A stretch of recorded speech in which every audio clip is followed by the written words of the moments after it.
The Tinder Box by Hans Christian Andersen. Now, where had I got to? Oh, yes. Fiddlesticks, said the soldier. You tell me straight off what you mean to do with it, or I'll out with my sword and I'll cut off your head. No, said the witch. So the soldier cut her head off. There she lay. But he tied up all his money in her apron and put it on his shoulder in a bundle, shoved the tinder box into his pocket, and went straight to the town.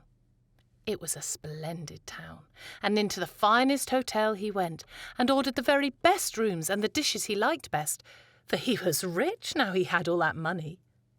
The servant who had to clean his boots certainly thought they were very funny old boots for such a rich gentleman to have, but he hadn't bought any new ones yet. Next day he got boots to walk in and clothes of the smartest.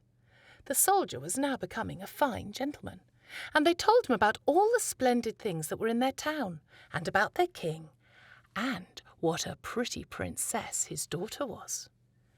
"Where can one get a sight of her?" asked the soldier.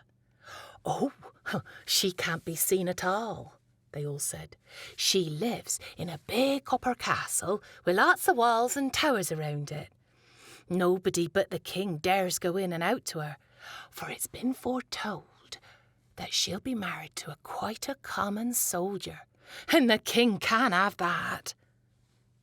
"Well, I'd like enough to see her," thought the soldier, but he couldn't anyhow get leave to do so. Well, he lived a very merry life, went to the play, drove in the royal gardens, and gave a lot of money to the poor, and that was a nice thing to do.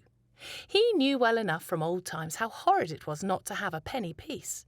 He was well off now, and had smart clothes and made a number of friends, who all said he was a good sort and a real gentleman, which pleased the soldier very much. But as every day he laid out money and got none at all back, the end of it was that he had no more than twopence left. So he had to shift out of the nice rooms where he'd lodged, up into a tiny little garret right under the roof, and clean his boots for himself, and mend them with a darning needle. And none of his friends came to see him any more, because there were too many stairs to climb. One evening it was quite dark, and he couldn't even buy himself a candle.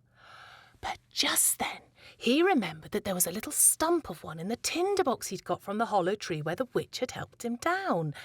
He got out the tinder box and the stump of candle, and just as he struck it and the spark flew out of the flint, the door sprang open, and the dog that had eyes as big as teacups whom he'd seen down under the tree stood before him and said, "What are my lord's orders?" "What's this?" said the soldier. "Why, this is a jolly tinder box. Can I get whatever I want like this?" "Get me some money," said he to the dog, and pop, he was back again with a bag full of coppers in his mouth. Now the soldier saw what a lovely tinder box this was. If he struck once, the dog came that sat on the chest with the copper money. If he struck twice, the one that had the silver came, and if he struck 3 times, the one that had the gold. Well, the soldier moved back now into the nice rooms, got back into his smart clothes, and all at once his friends recognised him and were very fond of him indeed. Well, once upon a time, he thought to himself, it's a rum thing, so it is, that one can't get sight of the princess. They all say she's very pretty, but what's the use of that if she's got to stay all that time inside the big copper castle with all the towers? Can't I anyhow get a sight of her? Where's that tinder box? So he struck a light, and pop, there came the dog with the eyes as big as teacups. "I know it's the middle of the night," said the soldier, "but all the same, I should dearly like to see the princess, if it was only for a minute."